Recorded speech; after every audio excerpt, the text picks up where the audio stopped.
Yo no me quiero enrollar mucho más, si queréis preguntar cualquier cosa estoy aquí para contestar, y lo que sí os pido es que por favor nos ayudéis con la campaña, que os volquéis con ella, y a la hora de partir los barcos, pues si alguien está interesado en viajar en los barcos, nosotros colgaremos un formulario en la página web, hay una pestañita que pone inscripciones, y en esa pestañita a finales de noviembre colgaremos un formulario que todo el mundo que quiera optar a viajar en los barcos tiene que rellenar.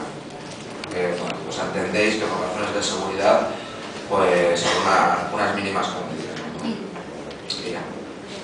¿Alguien quiere preguntar? Uso un vídeo, perdón, que nos trae un vídeo para hablar. Ah, bueno.